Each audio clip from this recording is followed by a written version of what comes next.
Oremos juntos. Nuestro Dios Padre, santo y misericordioso, que nos amas. Tuviste compasión de nosotros que estábamos lejos de ti caminando en pecado.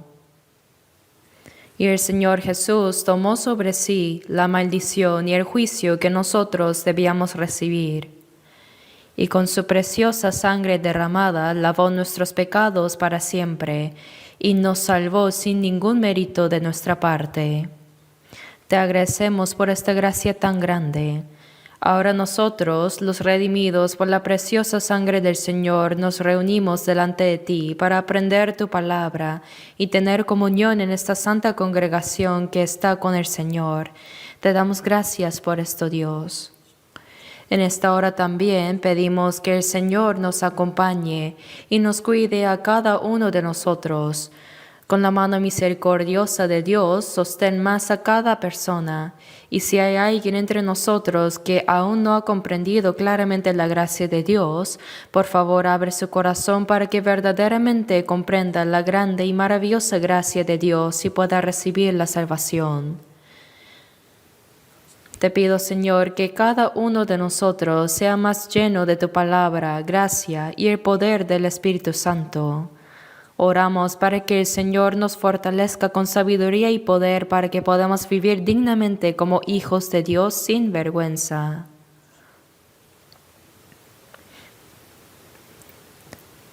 También a las muchas iglesias del mundo y a todos los hermanos que están guardando la fe y están predicando el Evangelio aún en medio de las dificultades, Señor, te ruego que los llenes más con tu gracia, palabra y el poder del Espíritu Santo, para que en cualquier circunstancia testifiquen valientemente el Evangelio del Señor para guiar a muchas almas perdidas delante de ti. Guíalos, Señor, para que sean salvos.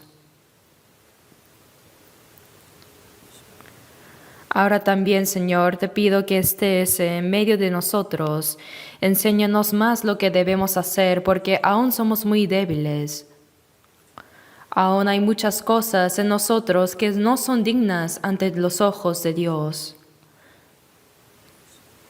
Por eso, Señor, con tu gracia, palabra y el poder del Espíritu Santo, te pido que nos sostengas más y haznos más perfectos para que podamos caminar sin vergüenza como hijos de Dios.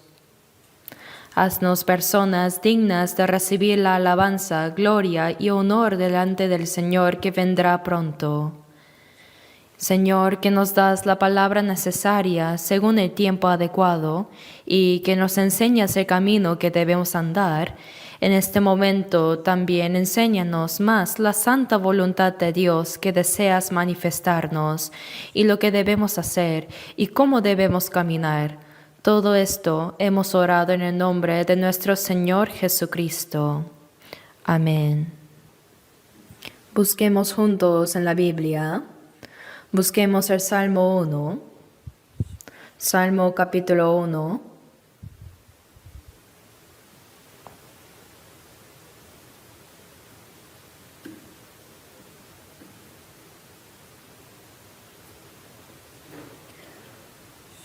Salmo 1. Si lo tienen, desde el versículo 1 hasta el 6, leamos juntos lentamente.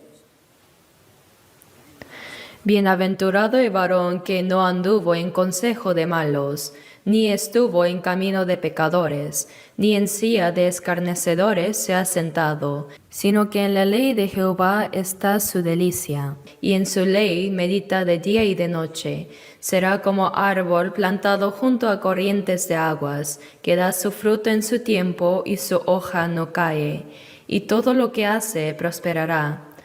No así los malos, que son como el tamo que arrebata el viento. Por tanto, no se levantarán los malos en el juicio, ni los pecadores en la congregación de los justos, porque Jehová conoce el camino de los justos, mas la senda de los malos perecerá. El jueves pasado tuvimos la reunión de preparación para el retiro en nuestro centro de retiro. Realmente se reunieron muchos hermanos de todo el país. Participaron tantas personas que no pudieron entrar todas en el auditorio principal. Entonces el resto probablemente participaron también a través del video transmitido desde otro salón.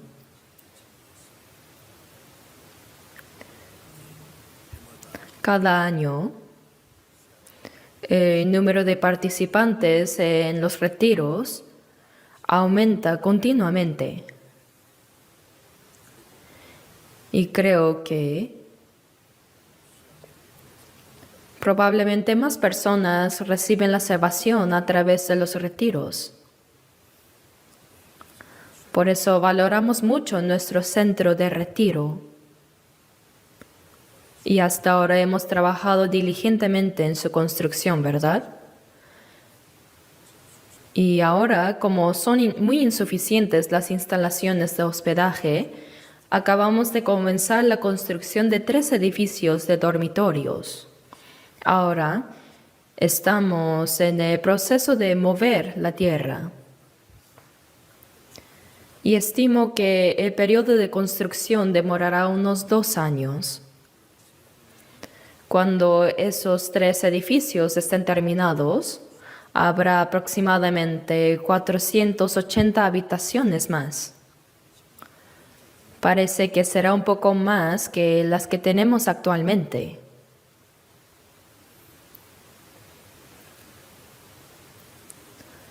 De verdad, hemos comenzado un proyecto muy grande.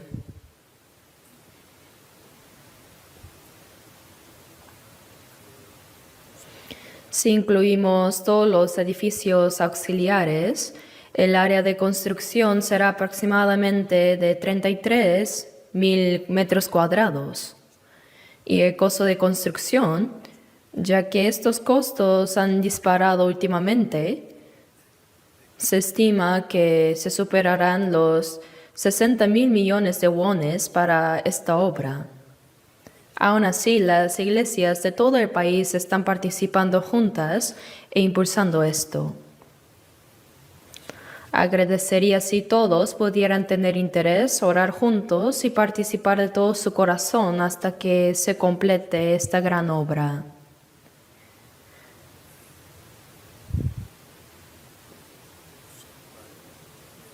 A través del centro de retiro no solo realizamos retiros de seminarios, sino que nos reunimos desde todo el país para tener comunión, educación, retiro de evangelistas, retiros de primavera y especialmente realizamos 7 veces el retiro de verano y cada vez se reúnen más de 10.000 personas.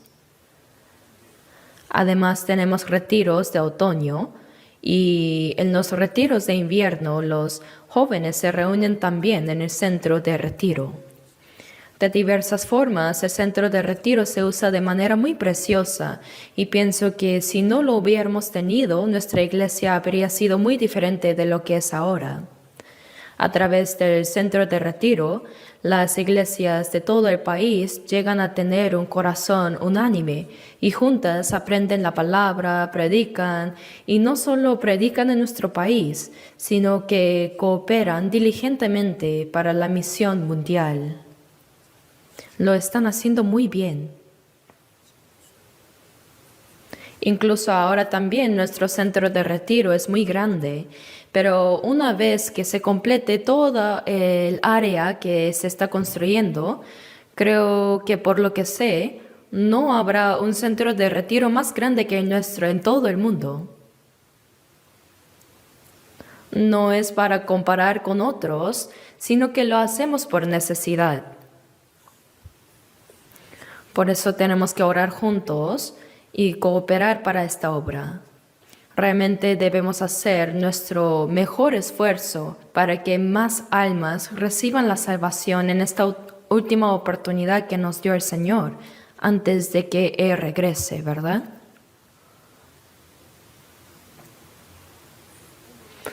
Hoy quisiera hablar con las palabras del Salmo 1 bajo el título El camino del verdadero cristiano.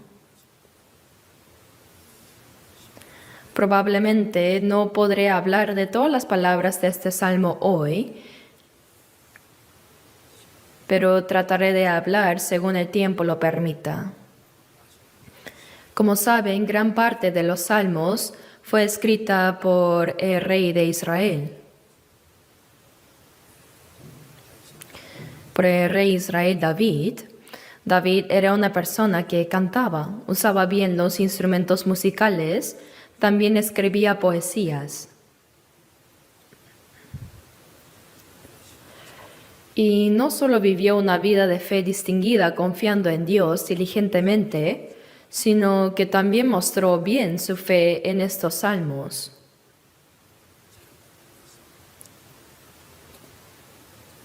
En especial, el Salmo 1 creo que es representativo de todo el resto de los 150 capítulos de Salmos.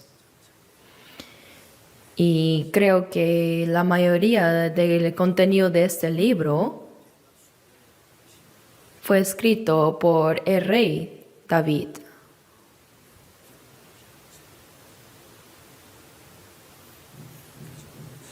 Por eso hoy, aunque las palabras del Salmo 1 quizá las conozcan bien ya, aún así su contenido es un poco difícil. A primera vista es así. Por eso vamos a estudiar profundamente palabra por palabra y recibir juntos las enseñanzas de la palabra de Dios a través de este salmo. Primero vamos a ver versículo 1. En el capítulo 1, versículo 1 dice, bienaventurado el varón. ¿Quién sería esta persona bienaventurada? Esta bienaventuranza no es la que habla la gente del mundo. Los hombres consideran como bienaventuranza el ser ricos, sobresalir más que otros, vivir una vida lujosa, comer bien, vestirse bien y parecer lujosos ante los demás. Eso piensan. Sin embargo, la bienaventuranza de la que habla Dios, por supuesto, no es esa. Entonces, la persona bienaventurada, en una palabra, son los cristianos que han comprendido la gracia de Dios, han nacido de nuevo y han recibido la salvación. Ellos son los bienaventurados. A los cristianos, Dios los llama bienaventurados. Los capítulos 5, 6 y 7 de Mateo se llaman el Sermón del Monte. Son una larga palabra que Jesús habló en la montaña. Y en el capítulo 5, versículo 3, también habla sobre las personas bienaventuradas. Dice, bienaventurados los pobres en espíritu, porque de ellos es el reino de los cielos. Por otro lado, lo que la gente mundana considera bienaventuranza es completamente diferente.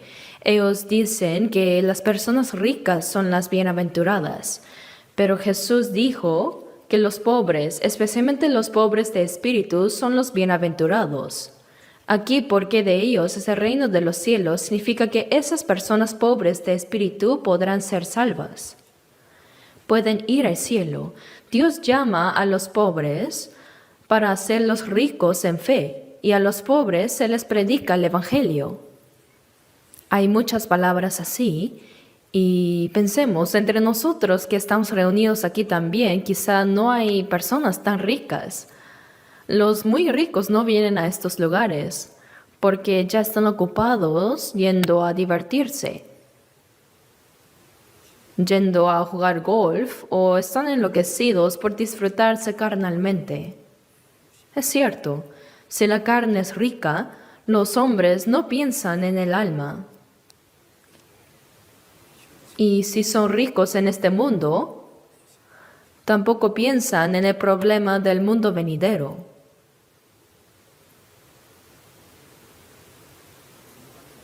Y si son ricos, se enorgullecen pensando que pueden hacer cualquier cosa. Por eso no se vuelven a Dios. De verdad es muy difícil que los ricos reciban la salvación. Yo también desde pequeño viví muy pobremente, por eso ahora pienso que fue una gran fortuna y bendición haber vivido en tanta pobreza. Si hubiera nacido en una familia rica y hubiera vivido lujosamente, quién sabe dónde estaría ahora. Todos nosotros somos iguales, ¿no? Por eso esta palabra, bienaventurados los pobres en espíritu, porque de ellos es el reino de los cielos, significa que pueden ser salvos. Y el versículo 4 dice, bienaventurados los que lloran, porque ellos recibirán consolación. No se refiere a las personas que lloran por las cosas carnales, sino por sus pecados. Para recibir la salvación, ser pobre materialmente significa sentir la vanidad de la vida, reconocer la vanidad de venir y de partir de este mundo con las manos vacías. Y otra cosa es que estamos en pecado apartados de Dios. Debemos saber llorar por el pecado. Por eso dice, bienaventurados los que lloran porque ellos recibirán consolación. ¿Por qué consolación?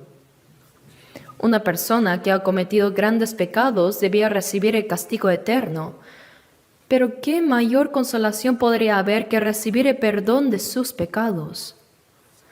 Por eso, bienaventurados los que lloran porque ellos recibirán la consolación, significa que comprenderán la gracia de Dios y recibirán el perdón de pecados.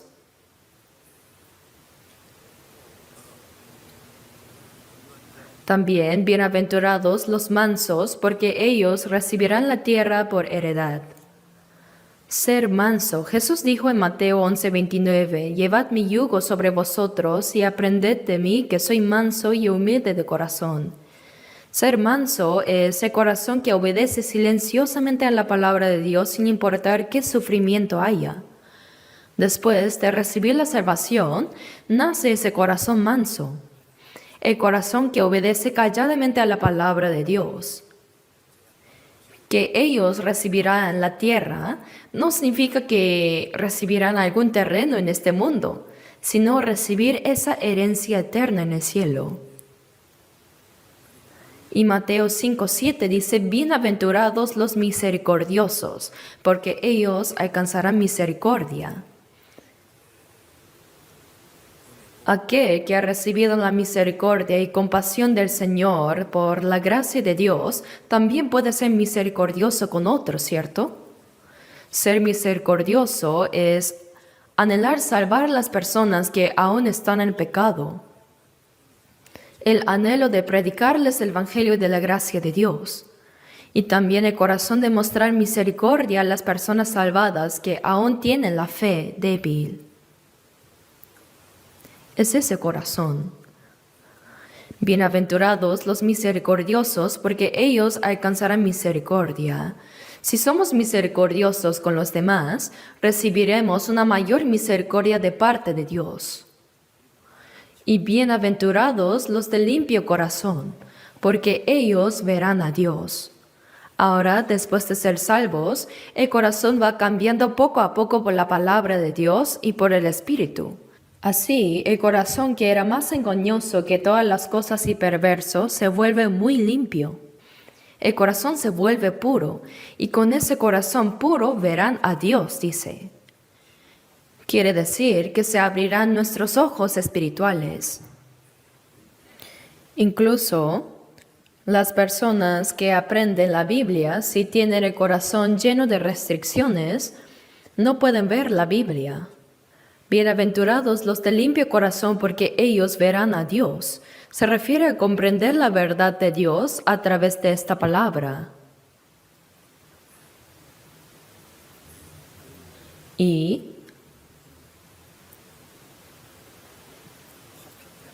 bienaventurados los pacificadores, porque ellos serán llamados hijos de Dios. Ahora los salvos tienen paz con Dios, ¿no? Éramos enemigos de Dios hasta que se logró la reconciliación a través de la muerte de Jesús en la cruz. Las personas que han logrado la reconciliación con Dios no solo hacen el trabajo de pacificar, guiando a otras almas delante del Señor, sino que también es necesario que haya paz entre los mismos salvos. Hacer la paz es vaciar el corazón propio y aceptar a la otra parte. Para lograr la paz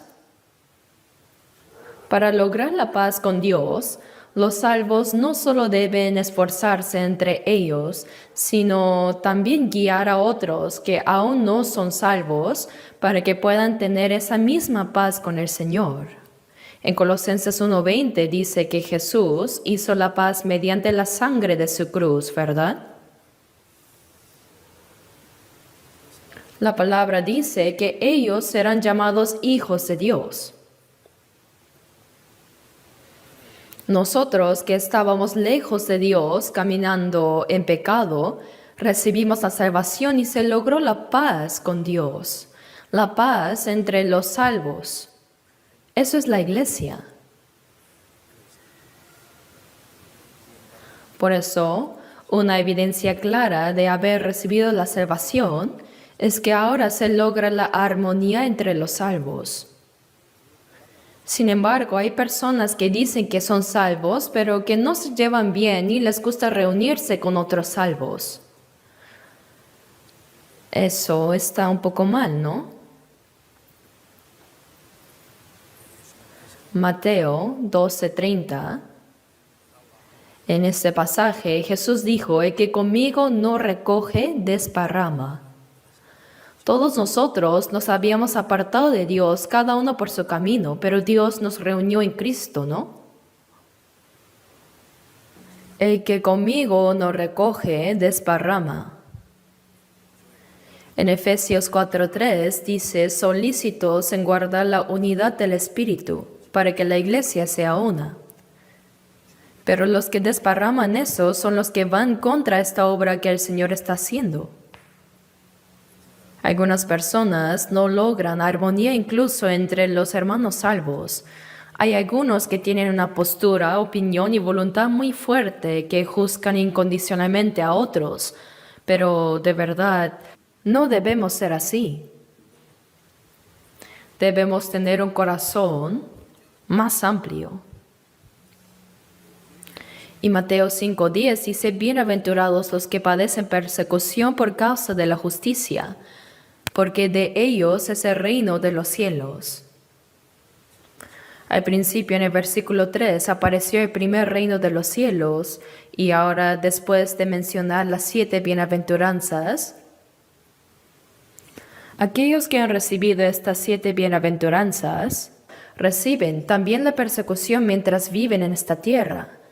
Como el Señor fue perseguido, los salvos que reciben persecución por la justicia, por vivir según la voluntad del Señor, son bienaventurados, porque de ellos es el reino de los cielos. Por eso Mateo 5 se llama las 8 bienaventuranzas. Pero en el Salmo 1 solo dice: bienaventurado el varón. Pero creo que las personas bienaventuranzas no solo han recibido la salvación, sino que también incluyen el carácter de los cristianos salvados que Jesús habló en Mateo 5. Los bienaventurados son los cristianos que han comprendido la gracia de Dios y han recibido la salvación. No hay nadie que haya recibido mayor bendición que aquellos que recibieron el perdón de sus pecados por la gracia de Dios, ¿cierto? No hay bendición más grande que recibir la salvación eterna y tener la esperanza segura de ir al cielo eterno, ¿verdad? En los himnos que cantamos en Navidad dice: al mundo paz nació Jesús, para darnos bendición, para darnos bendición. ¿Qué bendición vino a darnos? Siempre piensan en bendiciones carnales. Dicen que si creen en Jesús serán benditos. Por eso ahora mucha gente cree en el Señor. Pero en el proceso de creer, desean tanto recibir las bendiciones carnales.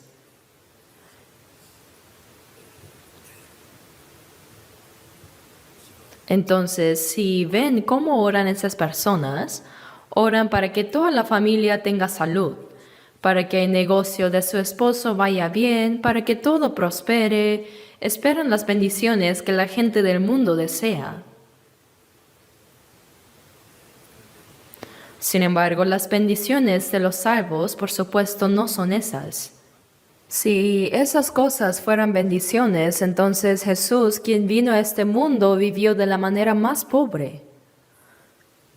Él fue concebido en el cuerpo de una virgen y como no había lugar donde nacer, nació en un establo de animales, en un pesebre de animales. Y creció durante 30 años como hijo de un carpintero pobre. Y durante 3 años y medio de ministerio público, no tuvo donde recostar la cabeza y lo único que tenía Jesús como realmente suyo era la cruz. ¡Cuán pobre era! Y el apóstol Pablo, que siguió más de cerca al Señor, antes de que él conociera a Cristo, fue una persona que alcanzó el más alto aprendizaje en la escuela de Gamaliel. Era fariseo de fariseos. También nació de la tribu de Benjamín, de donde salió el primer rey de Israel. Y también puso su nombre, Saulo, como el primer rey. Por eso, ciertamente, él era una persona humanamente sobresaliente. Era muy sobresaliente, era judío y al mismo tiempo tenía la ciudadanía romana. Pero después de encontrar a Jesús, él se volvió realmente pobre. Los judíos lo siguieron continuamente para matarlo. Varias veces estuvo a punto de morir y muchas veces fue encarcelado y fue azotado incontables veces. Estuvo muchas veces sin poder dormir, sin comer, con frío y temblando. Murió apedreado, que lo dejaron afuera, pero volvió a vivir y predicó nuevamente. Luego fue a Roma, evangelizó 2 años ahí y finalmente murió decapitado. Entonces, carnalmente fue una persona que se arruinó por creer en Jesús. Pero el apóstol Pablo dijo en 2 Corintios 6:10, como no teniendo nada más poseyéndolo todo. Y no solo él, sino que nosotros, por Cristo, aunque lleguemos a ser pobres materialmente en este mundo, somos espiritualmente ricos, las personas más ricas, las más benditas. Por eso aquí en el Salmo 1 también, cuando dice bienaventurado el varón, se refiere a los cristianos renacidos. Ustedes y yo que estamos aquí correspondemos a eso. Los bienaventurados son los cristianos salvos, los que han recibido el perdón de pecados y la salvación eterna, y los que han llegado a ser hijos de Dios y tienen la esperanza de entrar en el cielo eterno. ¿Qué mayor bendición que esa puede haber, no? Pero aquí, ahora se explica cómo debe vivir el bienaventurado, el cristiano renacido. En simples palabras, la persona bienaventurada no anda en consejo de malos, ¿verdad? Dice, no anduve en consejo de malos, no lo sigue. ¿Quiénes son los malos? En la Biblia, el ser más malvado es el diablo, ¿no? En Isaías 14:12, vemos que el arcángel Lucifer, con 1/3 de todos los ángeles que le pertenecían, desafió a Dios. Quiso llegar a ser como Dios y por eso fue expulsado de la presencia de Dios. Y en Mateo 25:41 dice, apartaos de mí, malditos, al fuego eterno preparado para el diablo y sus ángeles. Satanás y el diablo se refieren al mismo ser. Y junto con él fueron expulsados también sus ángeles, 1/3 de los ángeles, el diablo y sus ángeles. Ellos son los ángeles expulsados. Dice aquí que preparó el infierno eterno para ellos. Pero no es que cayeron al infierno directamente, sino que aunque su destino ya está decidido, Dios los soltó por un poco de tiempo. ¿Por qué? Para usarlos. En Proverbios 16:4 vemos que dice: todas las cosas ha hecho Jehová para sí mismo, y aún al impío para el día malo. Realmente Dios usa apropiadamente todas las cosas que están en este mundo, pero que también use al impío, eso es un poco difícil de entender, ¿no? También usa al diablo. ¿Y cómo lo usará?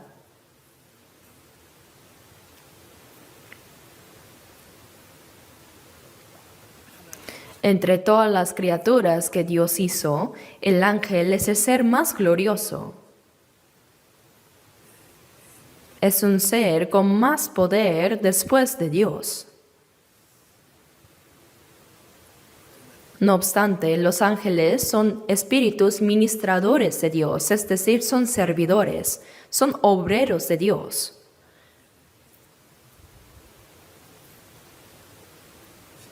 El ángel jamás puede llegar a ser hijo de Dios. Tampoco puede ser la esposa de Cristo. Además, Jesús no murió en la cruz por los ángeles caídos. No les perdona sus pecados. Si el ángel cae una vez, eso es el fin. Ya está preparado el infierno eterno para ellos. Pero antes de enviarlos al infierno, Dios los usa. ¿De qué manera? ¿De qué manera los usa? El propósito por el cual Dios creó al hombre y a los ángeles son completamente diferentes. Dios hizo al hombre para que llegaran a ser como Él, conforme a la imagen de Dios. En Génesis 1:27 dice que Dios creó al hombre a su imagen. Varón y hembra los creó, es decir, hizo a Adán y Eva. Dios los creó a su imagen, obviamente esto se refiere al Espíritu.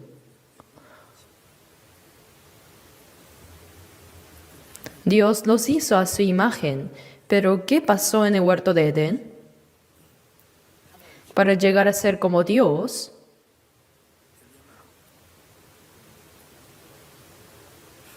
uno debe tener la vida eterna como Él, debe entrar en la gloria de Dios, debe subir a la misma posición gloriosa que Dios. Dios los hizo conforme a su imagen para que llegaran a ser como Él. Pero en el huerto de Edén, Adán y Eva fueron muy desválidos. Pues, aunque fueron creados a la imagen de Dios, para obtener la vida eterna, para ir al cielo, para ser hijos de Dios y para ser objeto del amor de Dios, lastimosamente ahora no es así. Ahora es un ser incompleto. ¿Por qué? Pues para obtener esa gloria de llegar a ser como Dios, debían pasar por una prueba.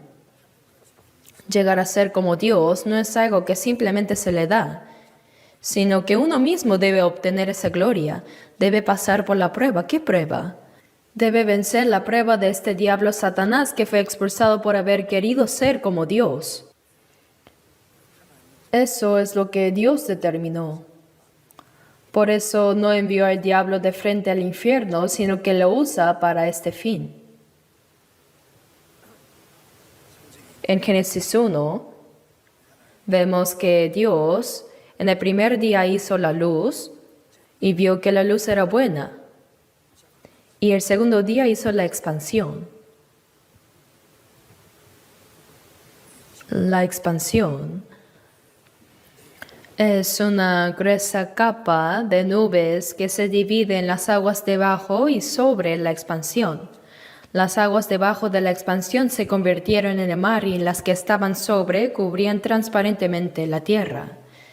Esa expansión es el cielo que vemos, donde vuelan las aves y donde pueden volar los aviones. Pero cuando hizo esa expansión, no se menciona la palabra y vio Dios que era bueno. De ahí, desde el tercer día, dice era bueno, hasta el último día dice y vio Dios que era bueno. Pero ¿por qué no se menciona nada en el segundo día? Es porque cayó el diablo al aire y se estableció ahí. Por eso Efesios 2:2 dice príncipe de la potestad del aire, y Efesios 6:12 huestes espirituales de maldad en las regiones celestes. El diablo se estableció ahí. Por eso no pudo parecer bueno ante Dios. Y después hizo a Adán, ¿verdad? Adán, aunque fue hecho a la imagen de Dios para obtener la vida eterna y para llegar a ser el compañero del amor y el Hijo de Dios, todavía era un ser incompleto. Todavía era incompleto, pues debía pasar por una prueba. ¿Qué prueba? Debía vencer la prueba de este diablo Satanás que fue expulsado por haber querido llegar a ser como Dios. Solo así podía ser como Dios. Para este propósito, Dios soltó al diablo. Aunque no era visible a los ojos de Adán, Dios veía al diablo en el huerto del Edén. Satanás fue expulsado por haber querido ser como Dios, pero ahora, como iba a dar esa posición que él tanto anhelaba al hombre, cuán enfurecido habría estado. Por eso estaba al acecho para apartar al hombre de Dios, para llevarlo al lugar donde él iría, al infierno. Por eso estaba acechando. Y Dios le dio al diablo una manera para probar a Adán. Dios lo permitió. El diablo tampoco puede hacer nada sin el permiso de Dios. Dios le dejó probar a Adán. ¿Y en qué consistía esa prueba? En el huerto del Edén estaba el árbol de la vida y el árbol de la ciencia del bien y del mal, ¿no? Si uno come del árbol de la vida, vive para siempre, llega a ser como Dios. Por el contrario, si come del árbol de la ciencia del bien y del mal, muere. Es expulsado de la presencia de Dios y va al infierno, así como el diablo. Entonces, en el huerto del Edén, el hombre creado a la imagen de Dios fue puesto en prueba entre Dios y el diablo. Podía obedecer la palabra de Dios o traicionar la palabra de su Creador y escuchar al diablo. Si vencía la tentación del diablo y obedecía la palabra de Dios, llegaría a ser como Dios. Mientras que si desobedecía y aceptaba la mentira del diablo, llegaría a ser como el diablo e iría al infierno con él. Así, el ser humano tenía el libre albedrío de escoger por sí mismo. Pero como ya sabemos, Adán escogió mal, cayó en esa prueba.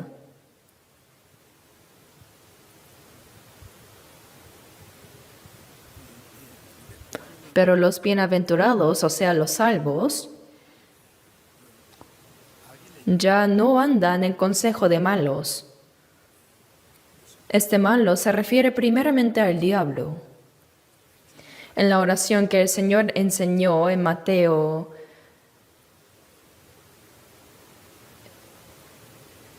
6:13 dice, y no nos metas en tentación, mas líbranos del mal, ¿no?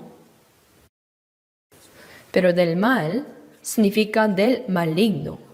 Entonces significa líbranos de esa tentación del diablo, de las fuerzas del diablo. Por eso primero, ante los ojos de Dios, ¿quién es el más malvado? Es el diablo. Los cristianos salvos ahora ya no deben caer en esa tentación del diablo. No deben seguir al diablo. No deben seguir el consejo de los malos, el engaño de Satanás, ¿no? Es engaño, no hay que caer en ello. Pero el hombre, como Adán desobedeció y cayó, todas las personas nacidas en Adán son pecadores desde su nacimiento. Se cortó la comunicación con Dios.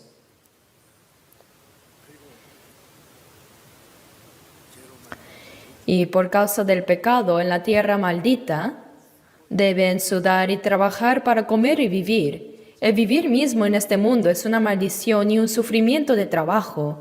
A la mujer le dio el dolor de concebir y con dolor dará a luz sus hijos. Así, el vivir mismo del ser humano es trabajo, tristeza y una maldición.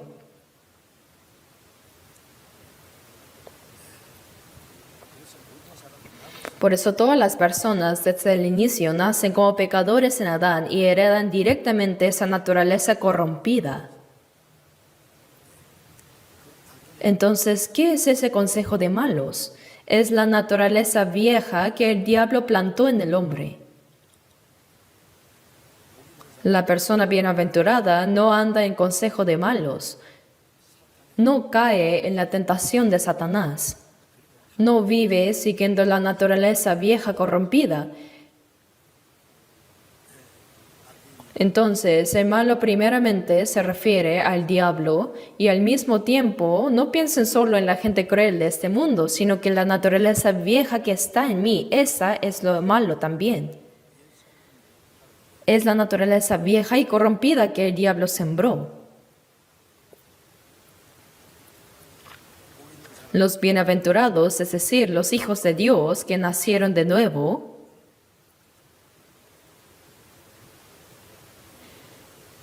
ya no deben vivir siguiendo los deseos de la carne corrompida, sino siguiendo al Espíritu Santo ahora. No vivir siguiendo la tentación del maligno, del diablo, tampoco según nuestros deseos carnales, sino vivir siguiendo la guía del Espíritu Santo. Ese consejo de malos es la naturaleza vieja que Satanás sembró en nosotros. Y al mismo tiempo es la astucia malvada del hombre. Está diciendo que no debemos andar en eso.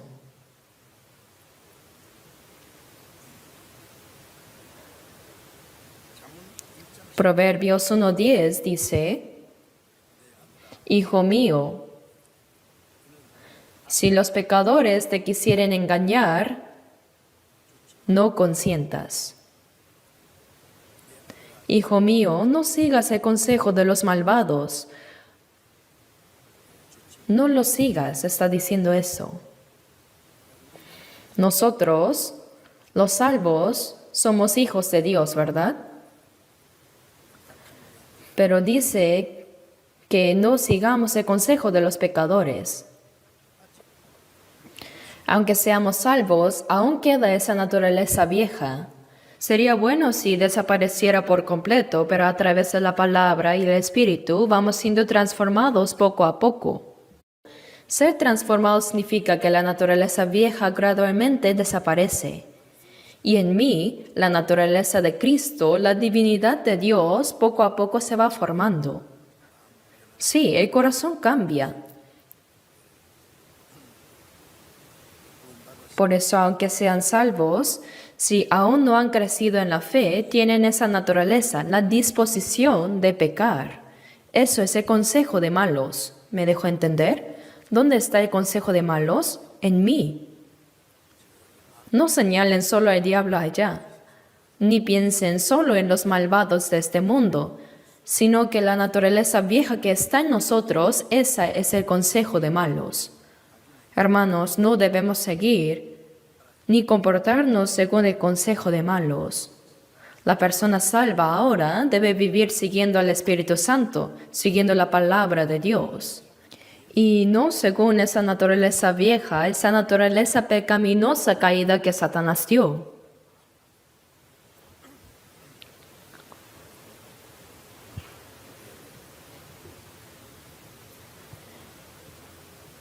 En Gálatas 5:16 dice, andad en el Espíritu, y no satisfagáis los deseos de la carne. Es la palabra dirigida a los salvos. Andad en el Espíritu, y no satisfagáis los deseos de la carne. No vivan siguiendo su naturaleza caída. Pero si vemos en el versículo 17, en los salvos luchan el espíritu y el deseo de la carne, los dos. Los deseos de la carne aún quedan y son contrarios al del espíritu y se oponen. Contrario significa opuesto. En inglés se dice against. De todos modos se oponen, se resisten. El deseo de la carne se opone al espíritu y el deseo del espíritu a los de la carne. Dice, y estos se oponen entre sí para que no hagáis lo que quisierais. Un salvo ahora, a través de la palabra, sabe cuál es la voluntad de Dios, aprende. Tiene el deseo ardiente de hacer la voluntad de Dios, ese corazón que le da el Espíritu. Pero como todavía queda la naturaleza vieja, ésta se opone al deseo del Espíritu, se resiste. Cuando la persona salva aprende la palabra, dice, sí, gracias. Debo vivir conforme a la palabra de Dios. Debo vivir conforme a la voluntad del Señor, que siempre se cumpla su voluntad. Tiene ese corazón, si no lo tuviera sería mentira. Algo estaría mal. Pero la cuestión es si realmente vive siguiendo la palabra de Dios o no. Después de terminar la palabra, y al salir por la puerta del salón principal, ese corazón que tenía cuando escuchaba la palabra, ese corazón que quería obedecer a Dios, poco a poco desaparece. Y bajando las escaleras, piensa, ¿acaso sí o sí debo obedecer? Bueno, yo tengo mis circunstancias y vivo conforme a la palabra, habrá sufrimientos y dificultades. Y así sale afuera. Y alguien pasa vestido con ropa elegante y piensa, wow, qué bonito. De ahí pasa un auto nuevo y lujoso. Dice, qué chévere. Envidia y piensa que lo que hacen las personas del mundo son tan buenos. Eso es ser engañado. Eso es el consejo de malos. Deben pensar bien en esto. Este mundo está lleno de pecados. Cuando venimos a la iglesia, se despierta en nosotros el deseo de aprender la palabra de Dios y vivir conforme a ella, pero cuando salimos al mundo, las cosas en él vuelven a tentar nuestro corazón. Por eso terminamos desviando nuestra mirada de la voluntad de Dios.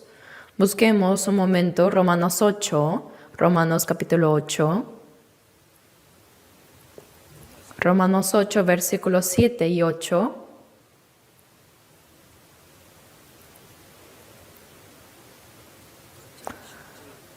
Romanos 8, versículos 7 y 8. Leamos juntos. Por cuanto los designios de la carne son enemistad contra Dios, porque no se sujetan a la ley de Dios, ni tampoco pueden, y los que viven según la carne no pueden agradar a Dios. Los designios, es decir, los pensamientos de la carne son enemistad contra Dios. Incluso los salvos aún conservan pensamientos carnales. Ese viejo carácter que no ha sido transformado. El pensamiento carnal es enemigo de Dios. Antes de la salvación, claro que éramos enemigos. Pero aún tras ser salvos, eso permanece todavía, va en contra de Dios.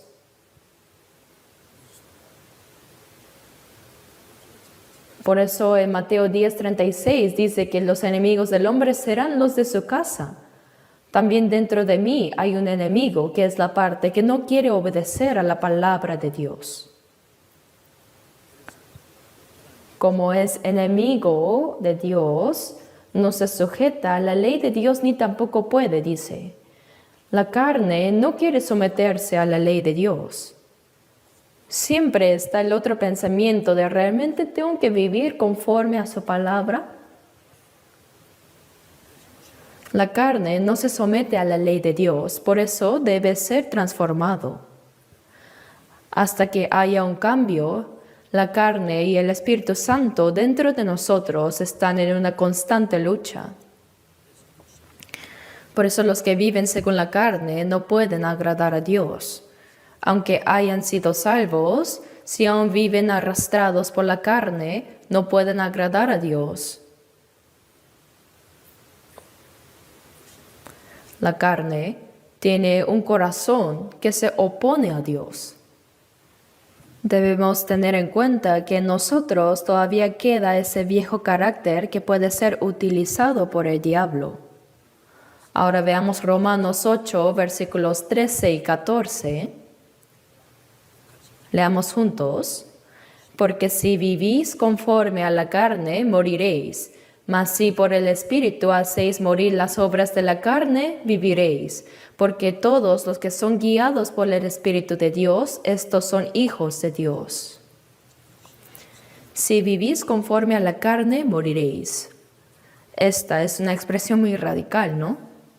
Una persona que dice haber recibido la salvación, si vive conforme a los deseos de la carne, no solo morirá su cuerpo, sino que su alma podría ir al infierno eternamente, y eso podría ser prueba de que no fue salvo en realidad.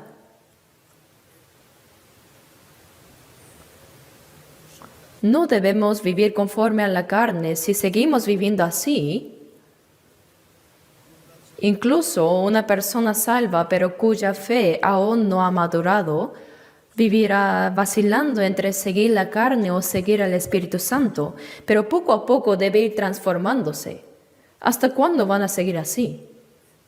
Pero si una persona que dice que es salva vive como alguien que no es salvo, es decir, si vive conforme a la carne, la expresión moriréis significa que irá al infierno sin falta.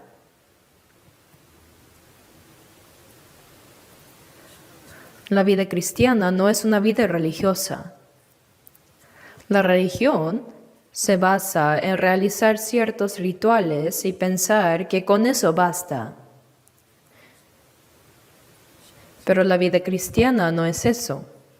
Es aprender la palabra de Dios y vivir guiados por el Espíritu Santo. Debemos vivir guiados por el Espíritu Santo.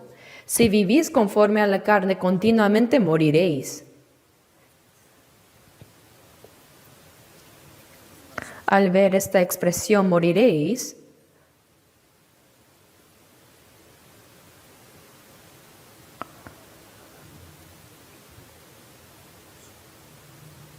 realmente es una palabra aterradora.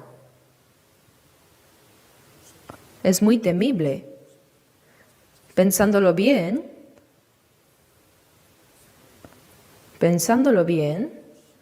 no se refiere solo a la muerte física, sino también a la muerte eterna. Mas si por el Espíritu hacéis morir las obras de la carne, viviréis. El cristiano debe, por el Espíritu Santo, hacer morir las obras de la carne, debe vencer. ¿Hasta cuándo vamos a seguir viviendo conforme a la carne? Debemos examinarnos a nosotros mismos. Decimos que somos salvos, que somos cristianos. Decimos que hace años fuimos salvos. Y en la iglesia nos llamamos hermanos y hermanas. Y en la iglesia vivimos como corresponde a los salvos, pero en nuestra vida diaria no vivimos guiados por el Espíritu Santo, sino conforme a la carne. Si vivimos conforme a la carne, ¿qué es eso entonces? ¿No sería la evidencia de que no son salvos todavía? ¿Cómo puede un salvo vivir así? Por eso la palabra, si vivís conforme a la carne moriréis, es una expresión muy aterradora. Mas si por el Espíritu hacéis morir las obras de la carne, viviréis. La persona salva tiene en ella el Espíritu Santo. Romanos 8:9 dice, si alguno no tiene el Espíritu de Cristo, no es de él. El Espíritu Santo habita en los creyentes. El Espíritu Santo poco a poco somete la carne y transforma nuestro corazón para guiarnos a vivir conforme a la voluntad de Dios gradualmente. Por eso, todos los que son guiados por el Espíritu de Dios, estos son hijos de Dios. El Espíritu de Dios es el Espíritu Santo, ¿no? La expresión del Espíritu de Dios, de Cristo, el Espíritu Santo significan lo mismo. Ser guiados por el Espíritu de Dios es la evidencia de que somos hijos de Dios. Pero si alguien no vive en absoluto según el Espíritu, por más que diga con palabras que es cristiano y que ha sido salvo, en realidad no vive de esa manera. Entonces es falso, ¿no es así? Es un cristiano falso.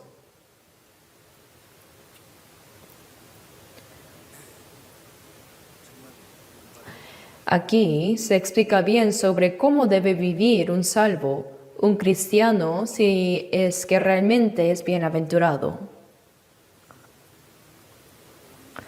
Bienaventurado el varón que no anduvo en consejo de malos, el consejo de malos.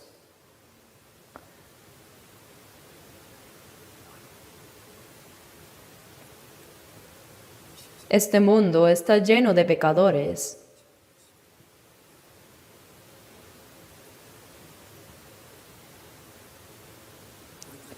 En 1 Corintios 15:33 dice, no erréis.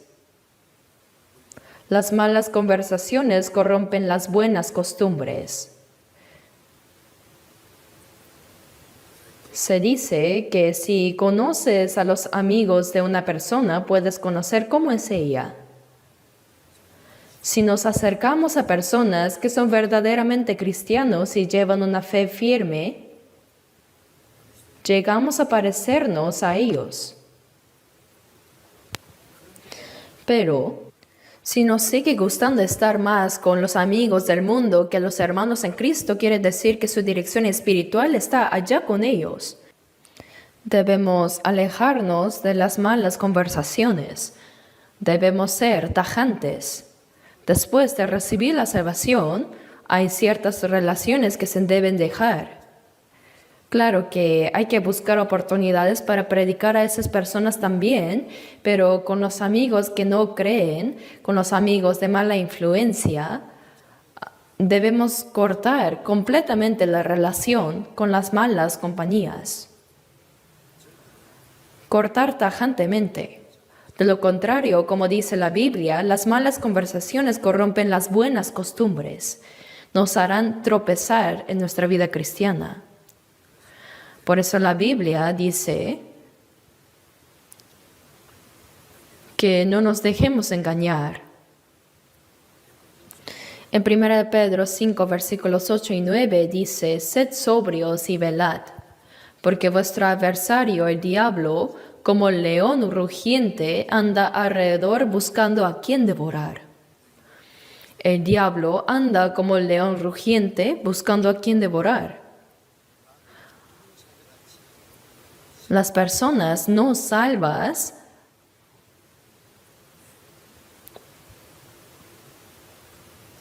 las que viven conforme a la carne, es como si ya estuvieran dentro del vientre del diablo. Ya han sido devoradas.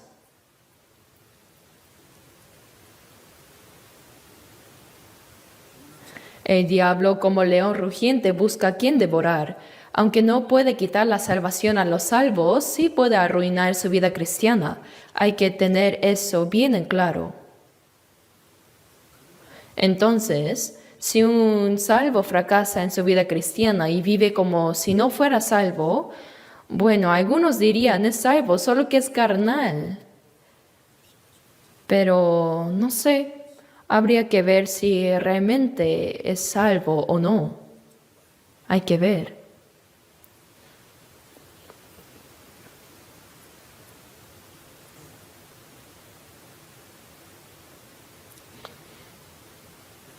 Por eso dice,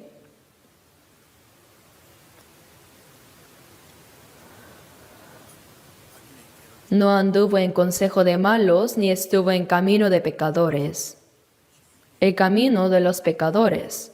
Hay un camino por el que andan los pecadores.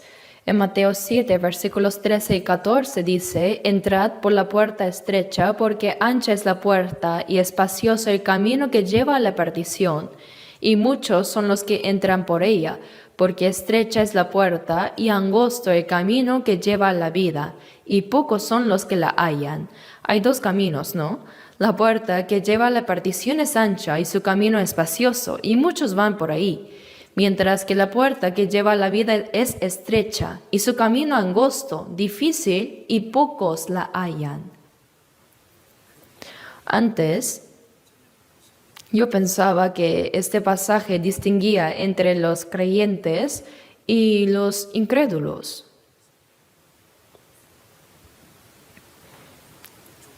Los que entran en la puerta angosta son pocos, que los salvos y los que creen en Jesús son pocos. Y muchos van por el camino ancho porque su puerta es ancha y espacioso el camino. En sí, no está mal esa interpretación, es válida, pero al mirar más profundamente este pasaje, no está simplemente dividiendo a los creyentes e incrédulos, sino que incluso entre los creyentes hay dos tipos de personas. Más adelante, Mateo 7:21 dice, no todo el que me dice Señor, Señor entrará en el reino de los cielos, sino el que hace la voluntad de mi Padre que está en los cielos. El que dice Señor, Señor es un creyente. Sería maravilloso si todos los que dicen Señor, Señor entraran al cielo, pero dice claramente que no todo el que dice eso entrará. Incluso dice que algunos profetizaron en su nombre, echaron fuera demonios y realizaron muchos milagros. Pero el Señor les respondió, nunca os conocí, apartados de mí, hacedores de maldad.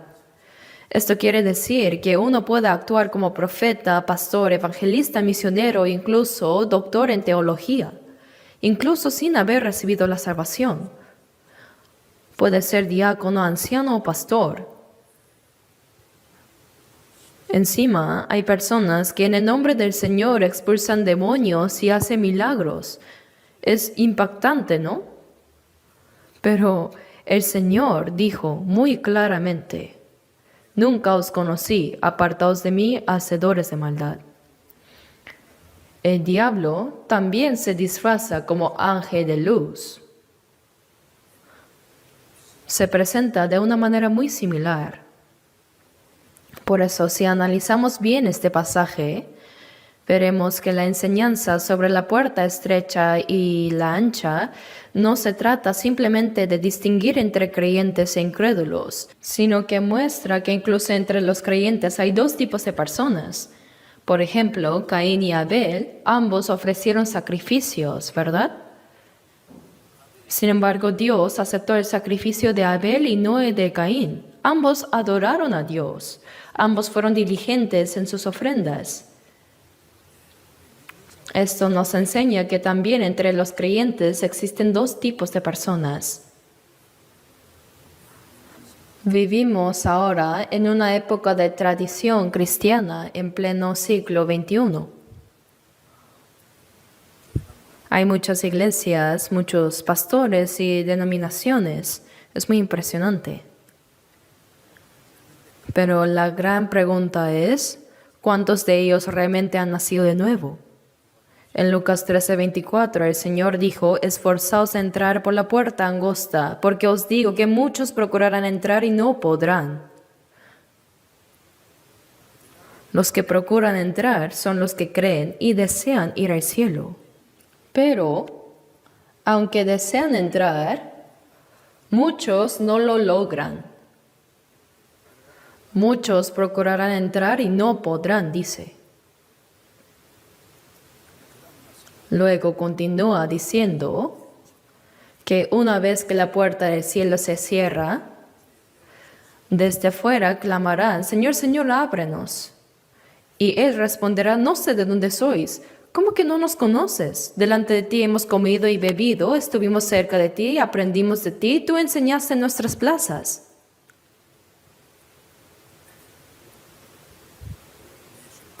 Pero Jesús respondió, no sé de dónde sois, apartaos de mí, todos vosotros hacedores de maldad. Es muy sorprendente, ¿no? Hoy en día hay muchísimos cristianos. Recientemente estuve en Estados Unidos.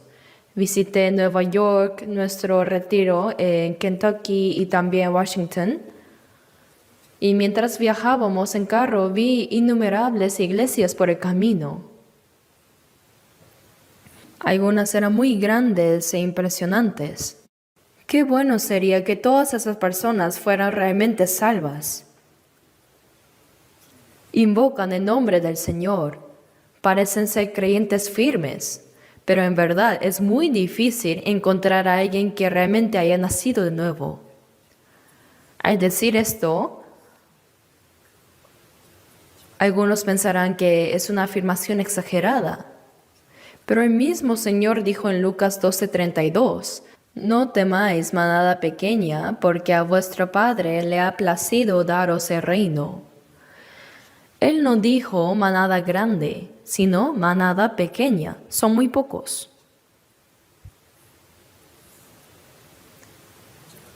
Y lo que más temo es que, en nuestra iglesia, probablemente en porcentaje habrá muchos renacidos. Creo que serán pocos los falsos creyentes entre nosotros. Lo ideal sería que todos pudieran ir al cielo, pero todo el 100% no lo sé. Es difícil esperar un 100% de salvos realmente, lo siento mucho. Por eso debemos estar despiertos espiritualmente. Como estamos rodeados de creyentes salvos, no debemos ser como quienes mezclan el dinero falso con el verdadero para aprovecharse. No hay que caer en eso.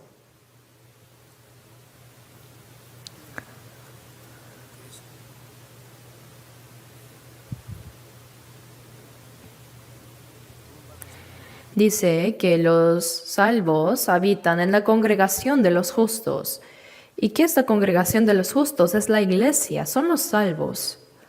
Los impíos y los pecadores no entrarán en la congregación de los justos, dice.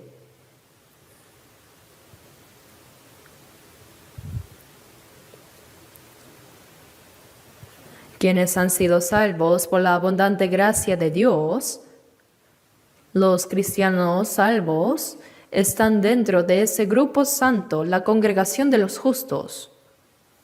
No andan con los que practican la maldad. No están en la congregación de los impíos. Congregación se refiere a una multitud.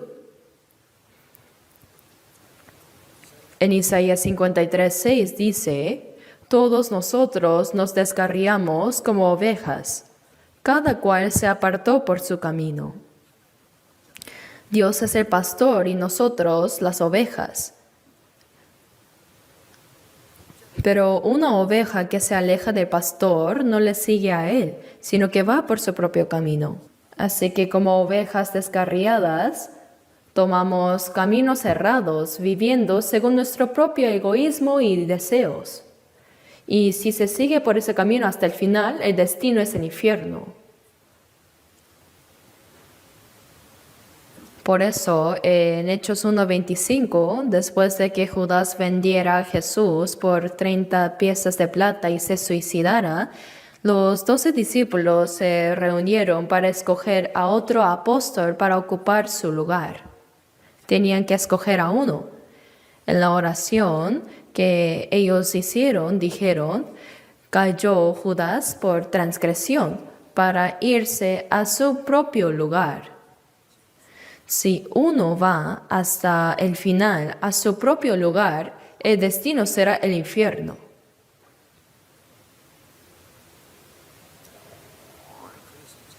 Ir por el camino propio lleva inevitablemente a la destrucción. Por eso, ahora debemos seguir el camino que Dios ha establecido. Hebreos capítulo 10, versículo 20 dice que este camino es un camino nuevo y vivo que Él abrió a través del velo, esto es, de su carne. ¿Entienden qué quiere decir esto? Cuando Jesús murió en la cruz, el velo del templo en Jerusalén se rasgó de arriba abajo así. ¿Qué era el velo? El velo separaba el lugar santo del lugar santísimo. El lugar santísimo era donde habitaba Dios, el lugar más sagrado. Y en el otro lado, en el lugar santo, estaban los que servían. Los israelíes, en el día de la expiación, el 10 del mes séptimo, llevaban la sangre de animales como corderos, cabras o becerros, entraban al lugar santísimo, rociaban la sangre para expiar sus pecados del año, oraban y salían, luego esperaban hasta el próximo día de expiación. Pero cuando Jesús murió, el velo se rasgó de arriba abajo, lo cual significa que ya no hay barrera entre Dios y el hombre. Dice, camino nuevo y vivo que Él abrió a través del velo, esto es, de su carne. Cuando el cuerpo físico de Jesús fue entregado, el velo se rompió. La enemistad se quebró. Cuando Jesús estaba en la cruz, lo atravesaron con una lanza en el costado y de su corazón brotaron sangre y agua. En ese momento se abrió la puerta del cielo. Se derribó el muro que separaba al hombre de Dios. Entonces, el velo se refiere al cuerpo de Jesús. A través de su muerte física, Jesús abrió un camino nuevo y vivo hacia Dios. Y en el Salmos 23:3 dice, confortará mi alma, me guiará por sendas de justicia por amor de su nombre. Confortar el alma es darnos la salvación, ¿no? Y luego dice que nos guía por sendas de justicia por amor de su nombre. A los salvos, Dios los guía por caminos de justicia. Así que bienaventurado el varón que no anduvo en consejo de malos, ni estuvo en camino de pecadores, ni en silla de escarnecedores se ha sentado. ¿Quiénes son los escarnecedores? Son los orgullosos que rechazan la palabra de Dios. Incluso un salvo puede convertirse en escarnecedor si, a pesar de conocer la palabra de Dios, dice, sé lo que dice, pero no puedo vivir así yo. No quiero. ¿Qué es eso? Es arrogancia y desobediencia. ¿No es así? Debemos obedecer la palabra de Dios. Filipenses 2:8 dice que Jesús se hizo obediente hasta la muerte y muerte de cruz.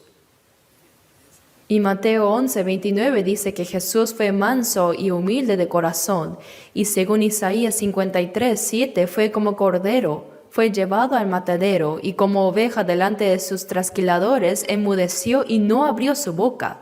Eso es ser manso. Los salvos, sin importar la aflicción y dificultad, obedecen silenciosamente. Esa es la mansedumbre. Por eso, un escarnecedor es alguien que conoce la palabra de Dios, pero no la pone en práctica y vive según su propio deseo. Eso es ser soberbio y ser escarnecedor. No debemos sentarnos en silla de escarnecedores, debemos levantarnos de ahí, ¿cierto? A veces se nos llama arrogantes y desobedientes porque, conociendo la palabra, no la practicamos. Entonces no debemos permanecer en ese lugar, sino levantarnos y volvernos a Dios.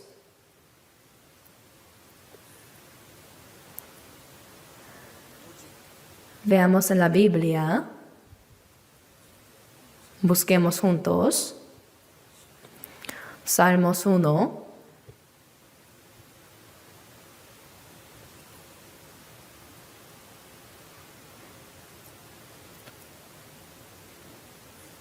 Leamos juntos Salmos 1, versículos 1 y 2.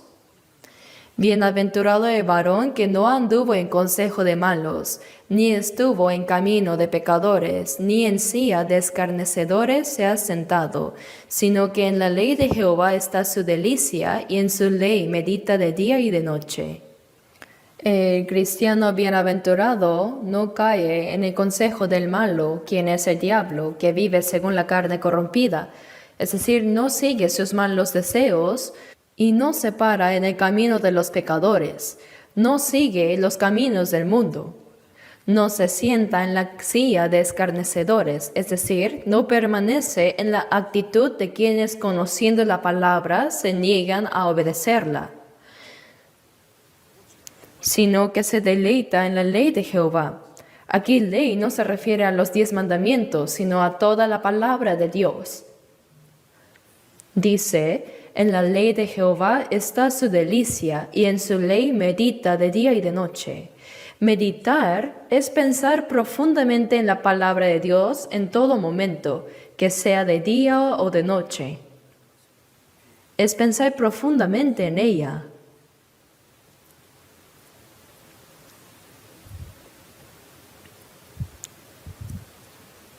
Realmente, ¿cuánto nos deleitamos en la palabra de Dios?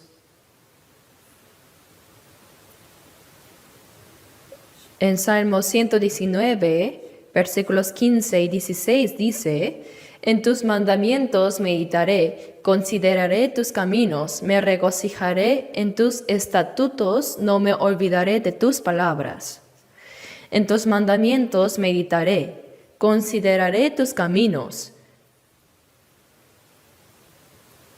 me regocijaré en tus estatutos, no me olvidaré de tus palabras. Amar aprender la palabra de Dios, amar leerla, oírla, memorizarla y practicarla. ¿De verdad lo disfrutamos así?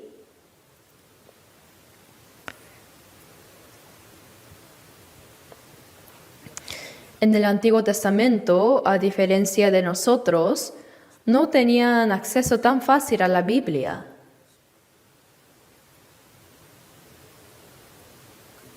Pero ahora tenemos el privilegio de aprender tanto el Antiguo como el Nuevo Testamento y vivir en obediencia a la palabra.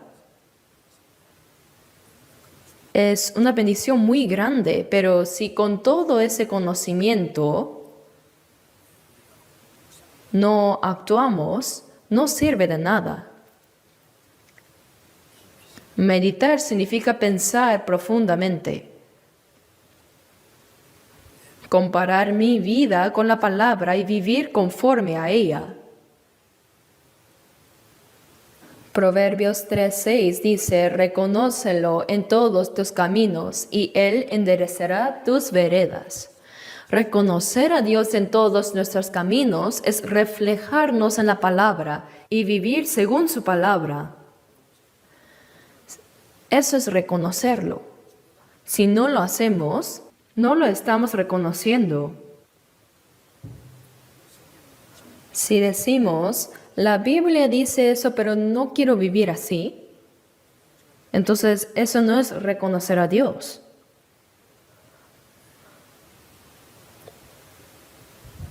Debemos meditar de día y de noche en la palabra de Dios y deleitarnos en ella y no olvidarla.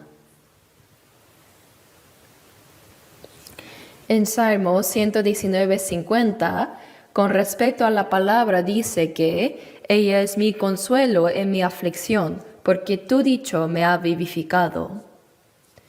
Tu dicho me ha vivificado. En medio de la aflicción, la palabra de Dios es nuestro consuelo. Aunque pasamos muchas dificultades en esta vida, la palabra de Dios nos consuela. Tu dicho, oh Dios, me ha vivificado. Ella es mi consuelo. Aunque pasemos dificultades, si aprendemos la palabra, nos deleitamos en ella y deseamos vivir conforme a ella, realmente la palabra nos vivificará. Realmente nos hará vivir.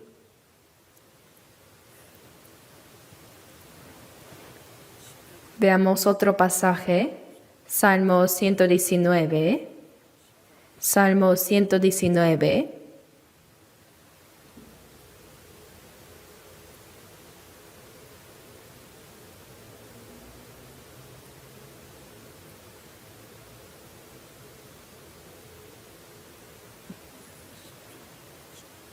Salmo 119,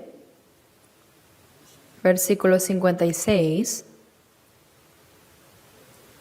56, leamos juntos. Estas bendiciones tuve porque guardé tus mandamientos.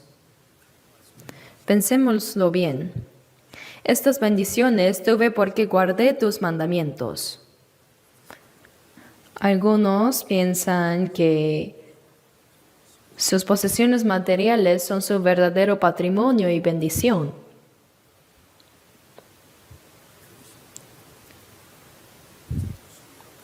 Creen que eso es suyo. Pero el salmista dice que su verdadera posesión es haber guardado la palabra de Dios. Dijo que el Señor recompensará según nuestras obras. Mateo 16:27 dice que pagará a cada uno conforme a sus obras. Y en Apocalipsis 22:12 dice, He aquí yo vengo pronto y mi galardón conmigo para recompensar a cada uno según sea su obra. Aunque ahora no tengamos nada, si obedecemos su palabra, eso es nuestra posesión. Esa es la verdadera riqueza. Quien obedece la palabra será un heredero eterno ante el Señor. Esa es nuestra verdadera herencia. Dice, estas bendiciones tuve porque guardé tus mandamientos.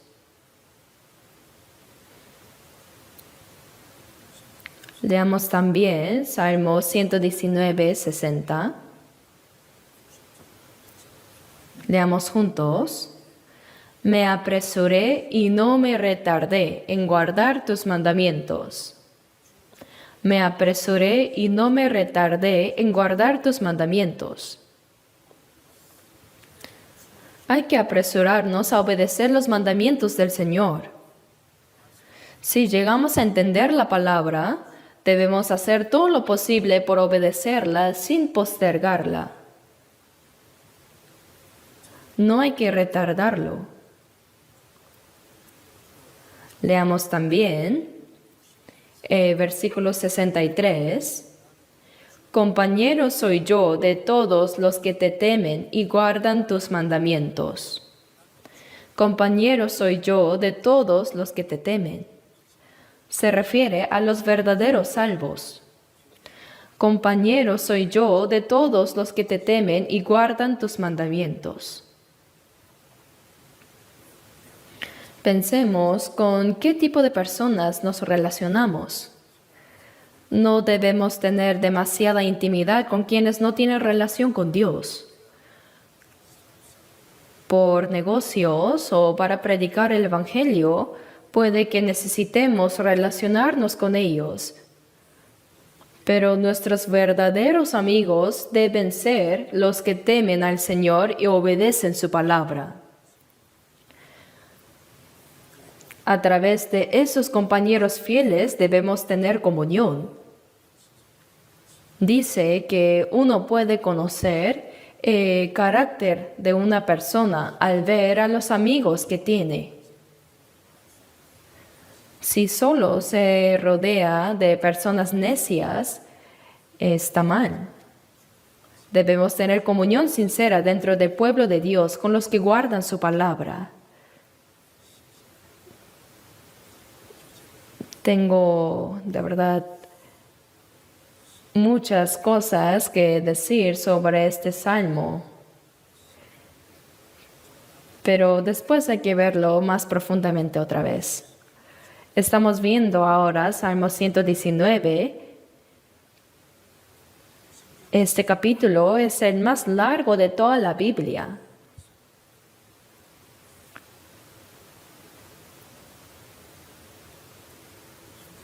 Es un capítulo que tiene 176 versículos. Es extenso, pero está al centro de la Biblia. Por eso cuando tengan tiempo, lean detenidamente Salmo 119.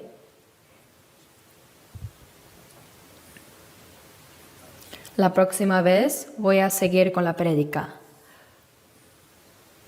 Por eso, bienaventurado el varón que no anduvo en consejo de malos, ni estuvo en camino de pecadores, ni en silla de escarnecedores se ha sentado, sino que en la ley de Jehová está su delicia y en su ley medita de día y de noche.